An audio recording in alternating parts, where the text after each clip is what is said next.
మనకి తెలిసిన ఒక నిజం ఏంటంటే రాత్రి తర్వాత ఖచ్చితంగా ఉదయం వస్తుంది. ఈ రాత్రి మనం గడుపుతూ ఉంటాం. ఉదయం రావడానికి లేట్ అవ్వచ్చు, ఉదయం రావడానికి చాలా సమయం పట్టొచ్చు, ఈ రాత్రి చీకట్లో మనం బాధపడొచ్చు. కానీ పచ్చి నిజం ఏంటంటే ఖచ్చితంగా ఉదయం అనేది వస్తుంది. కొద్ది క్షణాల్లో, కొద్ది గంటల్లో ఉదయం మాత్రం రాకుండా మానదు. ఎలా అయితే ఇది ఎంత నిజమో, రాత్రి తర్వాత ఉదయం వస్తుంది అన్నది ఎంత నిజమో, ఇంకొక నిజం ఏంటో తెలుసా? నీ పరీక్ష తర్వాత ఖచ్చితంగా నీకు ప్రమోషన్ వస్తుంది. దిగజారిపోయిన స్థితి నుండి ఒక ప్రమోషన్ అనేది నువ్వు పొందుకుంటావు. నీ పరీక్ష తర్వాత నీకు ఒక విజయం వస్తుంది. నీ పరీక్ష తర్వాత నీకు ఒక ఆశీర్వాదం వస్తుంది.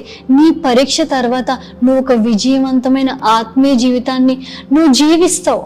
నీ జీవితంలో ఏ పరీక్షను ఎదుర్కొంటా ఉన్నావో ప్రతి పరీక్షకి దానికి తగిన ప్రతిఫలం ఖచ్చితంగా దయచేస్తాడు. ఎలా అయితే రాత్రి తర్వాత ఉదయం వస్తుందన్నది నిజమో, నీ పరీక్షకు తగిన ప్రతిఫలాన్ని దేవుడు ఖచ్చితంగా నీకు దయచేస్తాడు.